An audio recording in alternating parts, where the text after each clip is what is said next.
नमस्कार विद्यार्थियों, हमारा टॉपिक चल रहा था प्लेटो। हम इसमें पहले पढ़े थे कि प्लेटो का जन्म 428 ईसा पूर्व में, पहले पढ़े थे कि प्लेटो का जन्म 428 ईसा पूर्व में एथेंस में हुआ और प्लेटो का जन्म एक कुलीन परिवार अर्थात एक अमीर परिवार में हुआ। प्लेटो का जन्म एक कुलीन या अमीर परिवार में हुआ।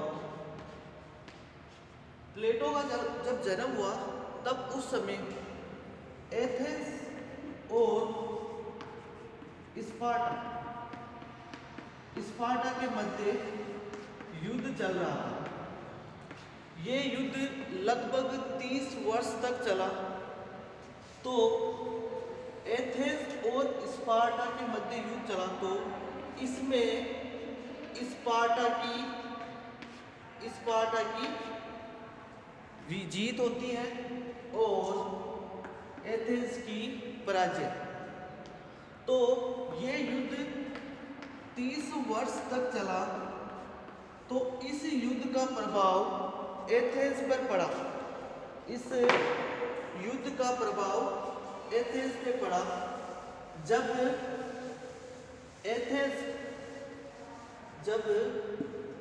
एथेंस पर लोकतंत्र था या प्रजातंत्र था तब प्लेटो का जन्म हुआ। ये युद्ध समाप्त हुआ तब कुछ पैसे वाले लोग मिलके या अमीर या कुलीन वर्ग लोग मिलके 30 लोगों का एक गुट बनाया या समुदाय बनाया और एथेंस पर अपना राज या साम्राज्य स्थापित किया। ये 30 लोग थे, कुलीन लोग थे, अमीर लोग थे। तो इन्होंने एथेंस पर अपना साम्राज्य स्थापित किया। इनमें प्लेटो भी था। इस 30 लोगों में प्लेटो भी था। प्लेटो को पहले लगा था कि ये 30 लोग मिलके एथेंस का विकास कर पाएंगे, लेकिन इन 30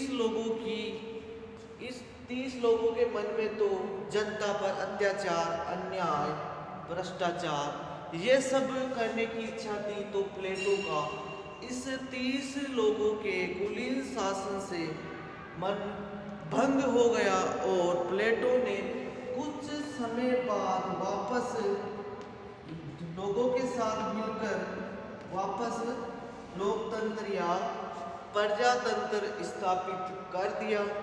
लेकिन ये लोग जो लोकतंत्र स्थापित हुआ या वापस लोकतंत्र या प्रजातंत्र स्थापित हुआ, इनमें पढ़े लिखे लोग नहीं थे। तो ये शासन अच्छी तरह से नहीं कर पा रहे थे। तो प्लेटो का इससे भी मन भंग हो गया और इसी समय प्लेटो के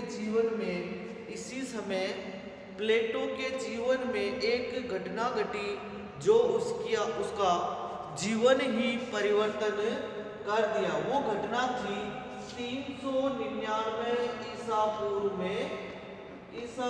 में सुकरात की मृत्यु अर्थात जब एथेंस में लोकतंत्र या प्रजातंत्र स्थापित हो गया तो ये लोग शासन कर रहे थे। ये पढ़े लिखे लोग नहीं थे। तो सुकरात शासन की बुराई करता था कि शासक ज्ञानी सद्गुण है, अर्थात पढ़ा लिखा होना चाहिए जिससे प्रजा पर विकास हो सके, प्रजा के विकास के सारे कार्य हो सके। तो सुकरात को विष का प्याला पिला दिया गया। इसी घटना के बाद 399 ईस्वी में प्लेटो के जीवन में महत्वपूर्ण परिवर्तन हुआ या कह दो नए विचार इसी घटना के बाद आए। क्योंकि इससे पहले प्लेटो अच्छे परिवार या कुलीन परिवार में ऐश और आराम की जिंदगी जी रहा था। 399 ईसा पूर्व में जब सुकरात को, प्लेटो के गुरु सुकरात को विष का प्याला पिला दिया गया तो प्लेटो एथेंस छोड़कर अन्य देशों में चला गया।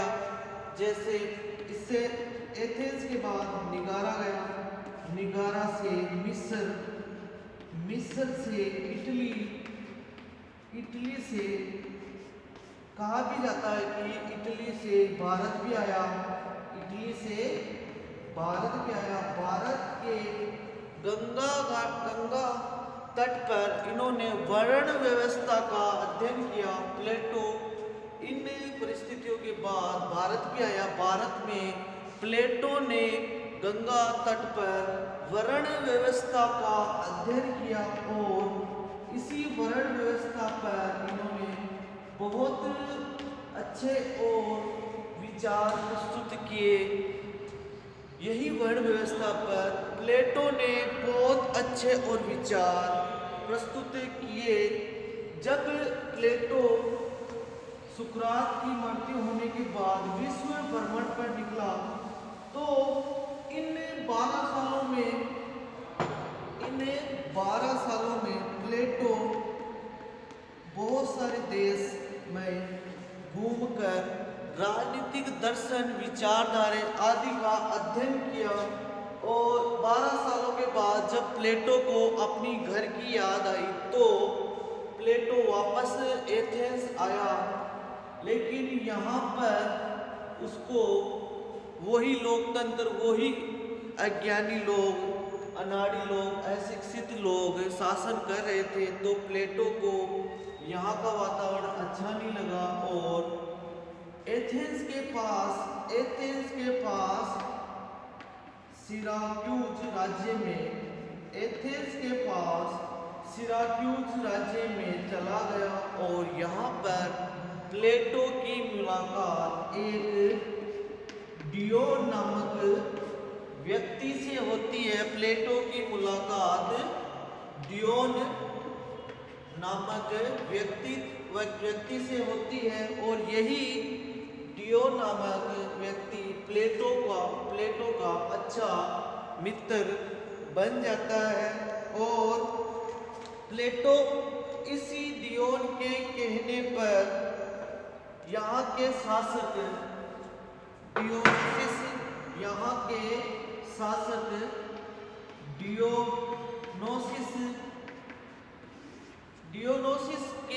डियोनोसिस को दार्शनिक शिक्षा देने पर राजी हो जाता है। प्लेटो जो इसका मित्र था प्लेटो का, डियोन के कहने पे ही सिराक्यूज राज्य के शासक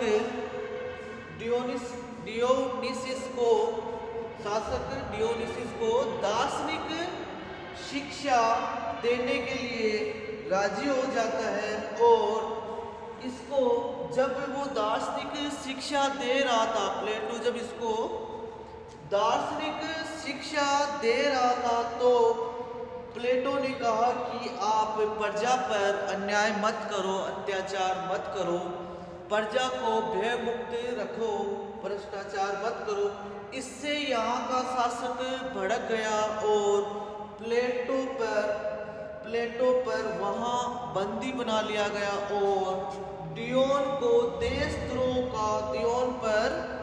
देशद्रोह का आरोप लगाकर देश निकाला कर दिया गया और डियोन की पत्नी का या वाइफ का विवाह वहीं के किसी अन्य पुरुष के साथ करा दिया गया। इससे प्लेटो बहुत ज़्यादा दुखी हुआ और ये वापस एथेंस आता है और एथेंस आकर इनके एथेंस में मित्रों ने एक बगीचा गिफ्ट करता है प्लेटो को। 387 ईसा पूर्व में प्लेटो को एक बगीचा गिफ्ट करता है। इसी बगीचे पर प्लेटो ने एक शिक्षा या विद्यालय खोला उस विद्यालय का नाम अकादमी रखा। प्लेटो जो 387 ईसा पूर्व में एक विद्यालय खोला जिसका नाम अकादमी रखा। इसी अकादमी को यहाँ से क्वेश्चन बन सकता है कि प्लेटो के विद्यालय का नाम क्या है। तो प्लेटो के विद्यालय का नाम अकादमी है और ये 387 ईसा पूर्व में खोला गया। प्लेटो के विद्यालय का नाम अकादमी है और ये 387 ईसा पूर्व में खोला गया। 387 ईसा पूर्व में खोला गया। कहा जाता है कि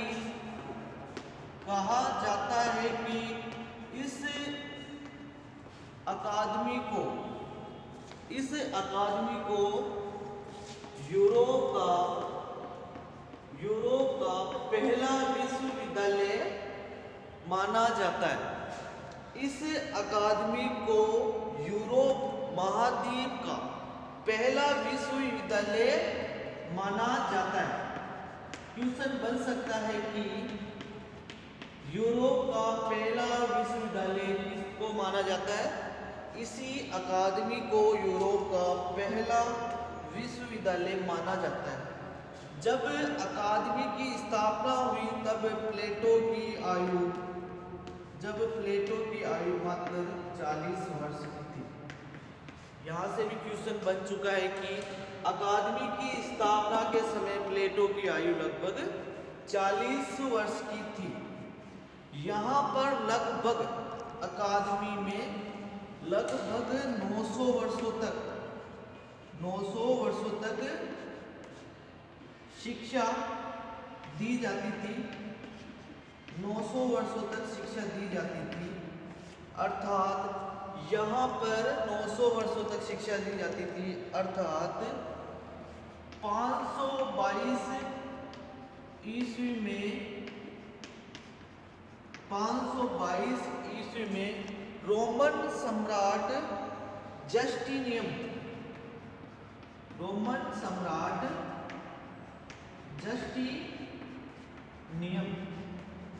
यही से भी क्वेश्चन बन सकता है कि कौन से सम्राट द्वारा इसको बंद कर दिया गया।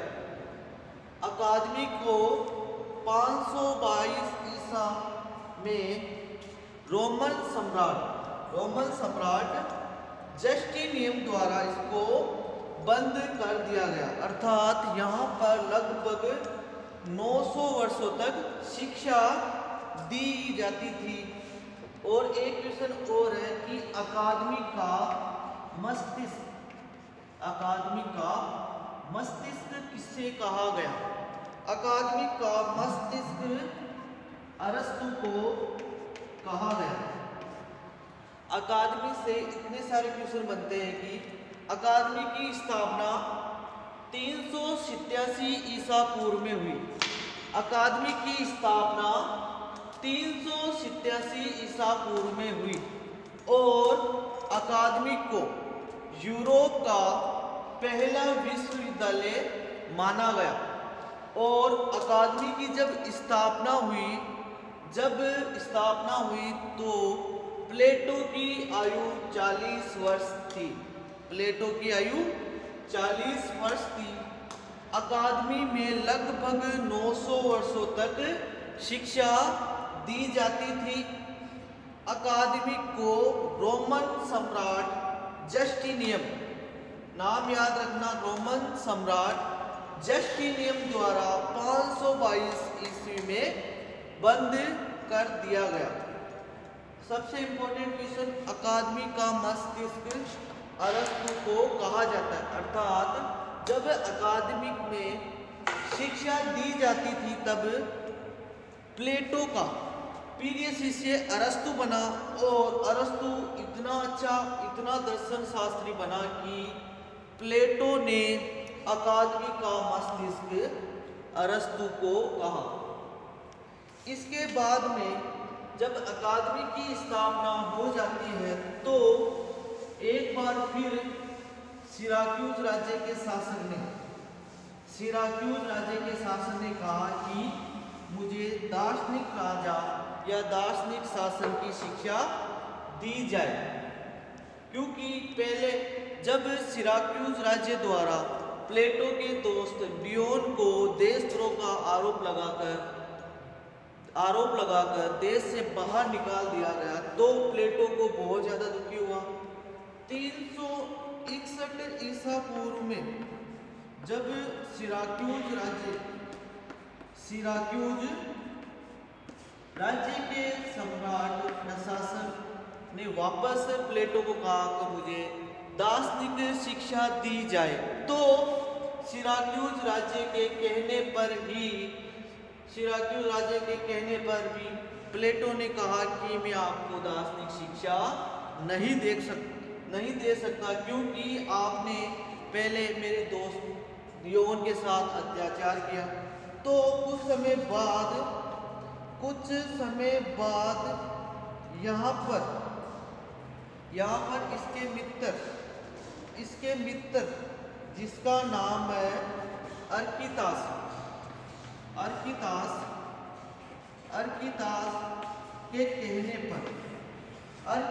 के कहने पर प्लेटो सिराक्यूज राज्य के शासक को दार्शनिक शिक्षा देने के लिए गया। जब वो दार्शनिक शिक्षा दे रहा था तो प्लेटो ने डियोन पे हुए अत्याचार को या देशद्रोह के आरोप से मुक्त कराने के लिए कहा, तो सिराक्यूज राज्य के शासक वापस भड़क गया और प्लेटो को बंदी बना लिया गया। तो इसके दोस्त अर्कितास की वजह से ही प्लेटो वापस अपने देश एथेंस आया और प्लेटो ने जो पहले हुआ था वही वापस दोहरा दिया। तो प्लेटो ने कहा कि दार्शनिक शिक्षा सभी को नहीं दी जा सकती, अर्थात दार्शनिक शिक्षा उसी को दी जा सकती है जो मन से प्राप्त करना चाहे। 387 ईसा पूर्व में जब अकादमी की स्थापना की, जिसको यूरोप का प्रथम विश्वविद्यालय माना जाता है, इस समय प्लेटो ने एक पुस्तक की रचना की जिसका नाम है रिपब्लिक। प्लेटो ने एक पुस्तक की रचना की जिसका नाम है रिपब्लिक। इसी पुस्तक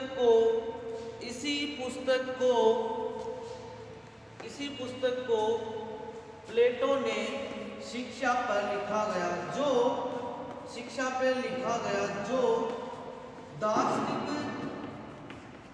दार्शनिक शासक से संबंधित था, अर्थात दर्शन से संबंधित था।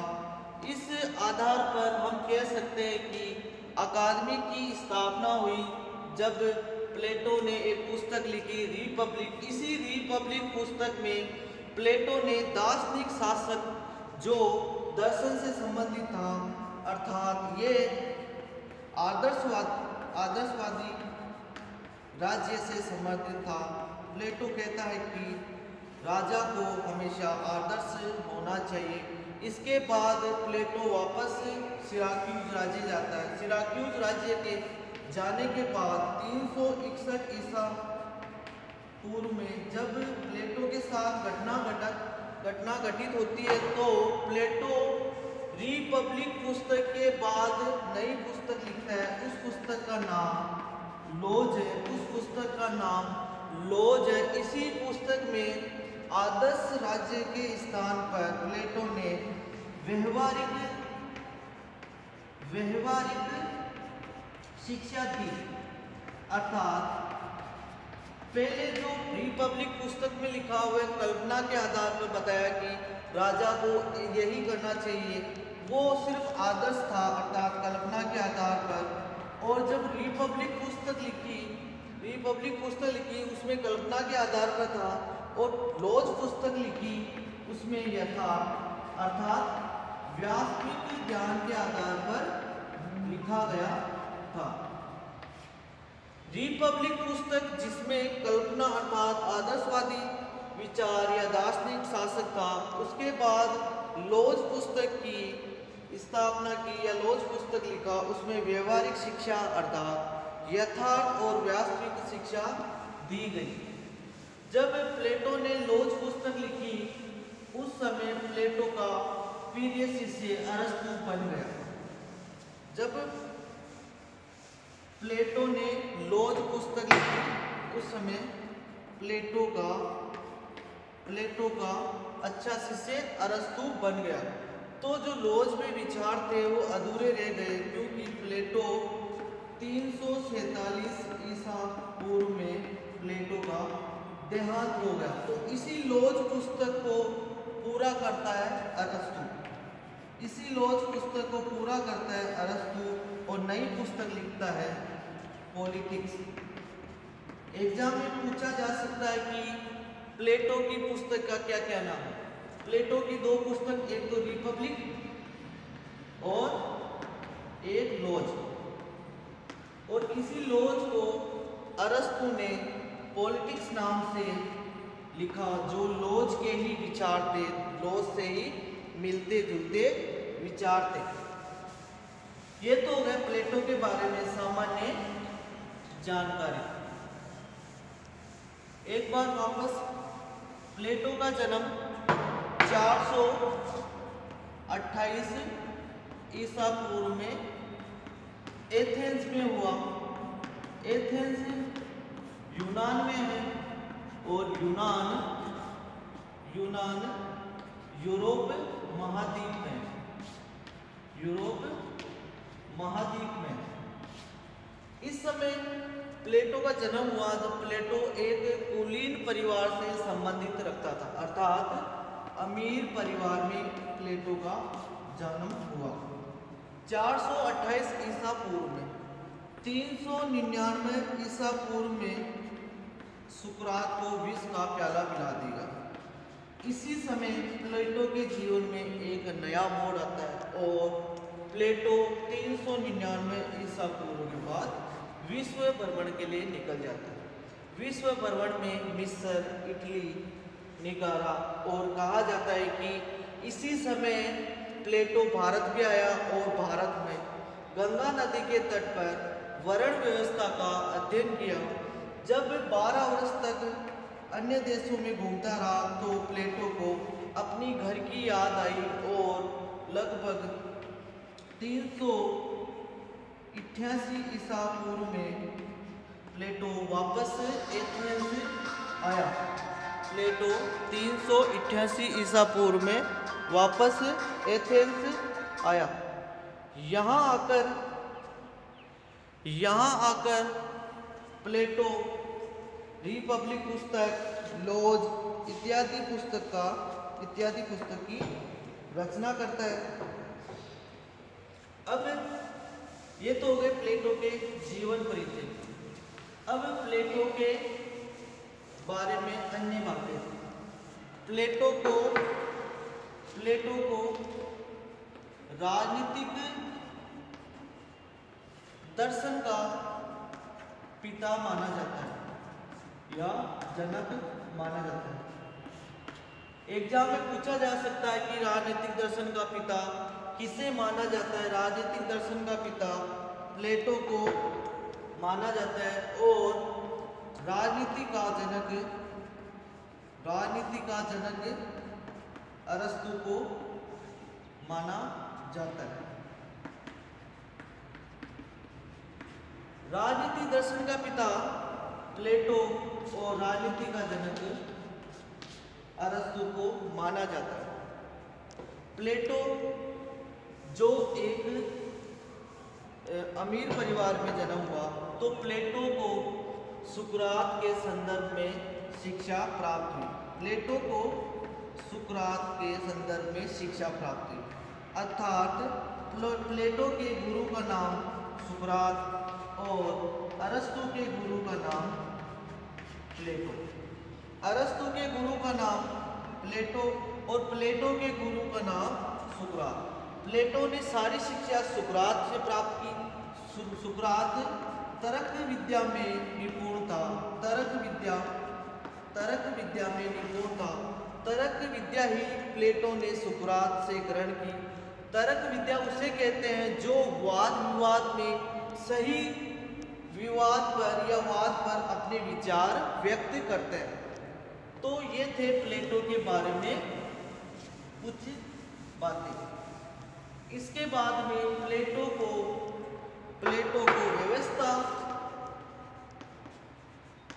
को व्यवस्था निर्माता विचारक भी कहा जाता है।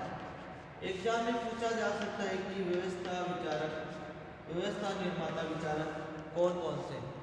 राजनीति विज्ञान में केवल 4 ही विचारक ऐसे हैं जो व्यवस्था निर्माता विचारक है। पहला प्लेटो, दूसरा होब्स, तीसरा कार्ल मार्क्स और चौथा विचारक है महात्मा गांधी। ये 4 विचारक ऐसे हैं जो व्यवस्था निर्माता विचारक है। व्यवस्था निर्माता विचारक किसे कहते हैं? क्योंकि इन विचारकों के हम सिद्धांत पढ़ेंगे तो ये सिद्धांत जिस क्रम से लिखे गए उसी क्रम से पढ़े जाएंगे। अर्थात ये 4 विचारक ऐसे हैं, इनके जो सिद्धांत है 1 2 3 4 5 जिस क्रम से है उसी क्रम से हमको पढ़ना पड़ेगा। जो पहला सिद्धांत है उसको पहले, जो दूसरा सिद्धांत है जो दूसरे नंबर पर। हम इनके सिद्धांत को सीधे तीसरे नंबर या 5वें नंबर से शुरू नहीं कर सकते क्योंकि इनके सिद्धांत एक दूसरे से जुड़े हुए हैं। प्लेटो के जो भी सिद्धांत दिए वो क्रम से ही पढ़ने पड़ेंगे। अगर हम पहला सिद्धांत नहीं पढ़ के सीधा तीसरा सिद्धांत पढ़ेंगे तो इनके सिद्धांत समझ में नहीं आएंगे। अर्थात इनके सिद्धांत एक दूसरे से जुड़े हुए हैं। तो जो एक दूसरे से सिद्धांत या विचार जुड़े होते हैं उनको व्यवस्था निर्माता विचारक कहा जाता है। इनको व्यवस्था निर्माता विचारक कहा जाता है। व्यवस्था निर्माता विचारक कौन कौन से? 4, प्लेटो, होब्स, कार्ल मार्क्स और महात्मा गांधी। जो इनके विचार है एक दूसरे से जुड़े हुए हैं। प्लेटो का पहला विचार आदर्श राज्य में था। प्लेटो का पहला विचार आदर्श राज्य पे था और दूसरा न्याय। प्लेटो का पहला विचार आदर्श राज्य पे, दूसरा न्याय पे, तीसरा शासक या राजा। प्लेटो ने जो विचार दिए, जो पहला विचार था आदर्श राज्य, दूसरा न्याय, तीसरा शासक या राजा, चौथा विचार दिया वह शिक्षा पे था और अंतिम विचार साम्यवाद। अगर हम प्लेटो के इन विचार को क्रम से पढ़ेंगे तो व्यवस्थित तरह से समझ में आ जाएगा। जो पहला विचार दिया आदर्श राज्य, उसके बाद में न्याय, तीसरा शासक या राजा, चौथा शिक्षा और पांचवा साम्यवाद। प्लेटो ने इसी क्रम के आधार पर अपने विचार दिए जो अति आवश्यक या अति इम्पोर्टेंट है। पहला विचार आदर्श राज्य। प्लेटो ने आदर्श राज्य के बारे में क्या बताया? प्लेटो ने कहा जिस प्रकार व्यक्ति में 3 गुण होते हैं, व्यक्ति में 3 गुण होते हैं। प्लेटो ने कहा कि जिस प्रकार व्यक्ति में 3 गुण होते हैं उसी प्रकार राज्य में भी 3 गुण होते हैं। प्लेटो ने व्यक्ति में 3 गुण बताए। व्यक्ति में 3 गुण बताए। पहला गुण विवेक या ज्ञान का। प्लेटो ने पहला गुण व्यक्ति में विवेक या ज्ञान का बताया। दूसरा शौर्य या साहस का बताया और तीसरा उत्पादन या तृष्णा या भूख। इसको और भी नामों से जाना जाता है। प्लेटो के अनुसार व्यक्ति में 3 गुण होते हैं। पहला ज्ञान या विवेक, दूसरा शौर्य या साहस और तीसरा उत्पादन या तृष्णा या भूख। इसी आधार पर प्लेटो ने कहा है कि जिस प्रकार व्यक्ति में 3 गुण होते हैं तो राज्य में भी 3 गुण होते हैं।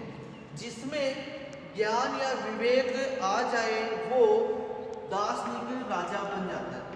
अर्थात जिसमें ज्ञान है या गुण है या विवेक ये आ जाए तो वो दार्शनिक राजा बन जाता है। प्लेटो के अनुसार जिसमें ज्ञान या विवेक आ जाए वह दार्शनिक राजा बन जाता है। जिसमें शौर्य या साहस है उसको सेना में भर्ती या आर्मी में भर्ती कर लेना चाहिए, वो सेना में भर्ती करने लायक।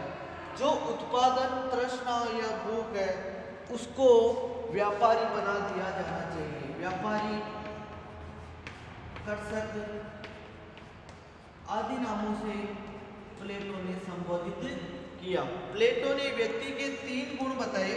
पहला ज्ञान या विवेक, दूसरा शौर्य या साहस, तीसरा उत्पादन तृष्णा या भूख। इसी आधार पे कहा है कि जिसमें ज्ञान आ जाए वह दार्शनिक राजा, जिसमें शौर्य साहस आ जाए वह सेना, और जिसमें उत्पादन तृष्णा या भूख आ जाए उसको व्यापारी या कर्षक। इसी आधार पर प्लेटो ने कहा है कि जो दार्शनिक राजा होता है वह बहुत कम लोग होते हैं। अर्थात जिसमें ज्ञान होता है वो राज्य में बहुत कम होते हैं। जो साहस या शौर्य या साहस रखते हैं उनकी मात्रा दार्शनिक राजा से थोड़ी अधिक हो सकती है। जबकि उत्पादन तृष्णा या जिसमें भूख होती है वो 80% से ज़्यादा लोग राज्य में निवास करते हैं। अर्थात जिनकी संख्या सबसे ज़्यादा है वो 80% उत्पादन या व्यापारी या कृषि वर्ग से संबंधित है, और जो सेना या शौर्य में है वो उनकी संख्या बहुत कम है, और जो राजा होता है वो तो बहुत ज़्यादा कम है। अर्थात राजा बहुत कम बना जा सकता है। इसके आधार पर ही प्लेटो ने इनके अन्य नाम जो राजा बनता है उसको तो सोने के समान बताया, अर्थात इनको तो बताया गोल्ड, और जो सेना में है जिनमें शौर्य या साहस है उनको चांदी अर्थात सिल्वर, इनको सिल्वर का। जो व्यापारी या जो खेती से संबंधित है इनको लोहा या कांस्य कहा अर्थात ब्रॉन्ज। यहाँ से क्वेश्चन बन सकता है कि सोना या गोल्ड किसको कहा? दार्शनिक राजा को। और चांदी या सिल्वर किसको कहा? सेना या शौर्य जिसमें साहस है उनको शौर्य या साहस का। लोहा या कांस्य ये किसको कहकर संबोधित किया? व्यापारी, कर्षक। जितने भी व्यापारी या कर्षक है जिनमें भूख है, पैसा कमाने की लालसा है, उनको ये कहकर संबोधित करता है। इसके बाद में प्लेटो कहता है कि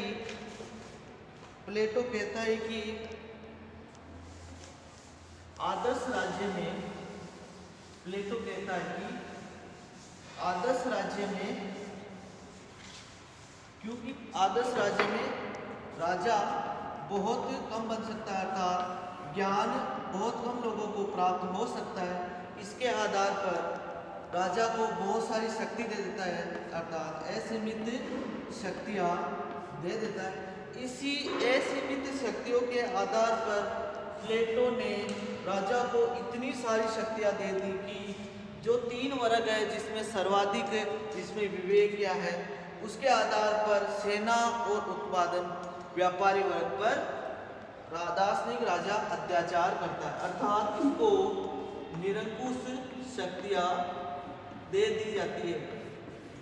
क्योंकि प्लेटो के अनुसार हम अगर डॉक्टर के पास जाते हैं, प्लेटो के अनुसार अगर हम डॉक्टर के पास जाते हैं तो डॉक्टर को हम ये नहीं कह सकते कि हमको दवाई खारी या मीठी देनी है। डॉक्टर अपने हिसाब से ही देता है। वैसे ही प्लेटो कहता है कि राजा जो करता है वो सही ही करता है, वो राजा कभी गलत नहीं कर सकता है। प्लेटो के अनुसार राजा हमेशा सत्य या सही करता है, जबकि डॉक्टर की तुलना प्लेटो ने राजा से की। इसके बाद में प्लेटो ने इसी आधार पर अपना न्याय का सिद्धांत दिया। कहता है कि आदर्श राज्य में न्याय भी इसी आधार पर होना चाहिए कि सबको अपना अपना कार्य ही करना चाहिए। जो दार्शनिक राजा है उसको ही ज्ञान प्राप्त करना चाहिए। जो सेना में जाना चाहता है उसको सेना में ही जाना चाहिए। दार्शनिक शिक्षा या ज्ञान प्राप्त नहीं करना चाहिए। जो व्यापारी वर्ग है उसको व्यापार में ही लेना चाहिए, अर्थात एक दूसरे के काम में हस्तक्षेप नहीं करना चाहिए। इसके आधार पर व्यवस्था बनी रहेगी। जो जो काम करता रहेगा वही जिंदगी भर काम करता रहेगा। जो व्यापारी वर्ग है वो व्यापारी करता रहेगा, जो सेना में जाना चाहता है वो सेना में ही रहेगा, और जो दार्शनिक है, जो विवेक है, वो हमेशा शासक ही बना रहेगा। धन्यवाद।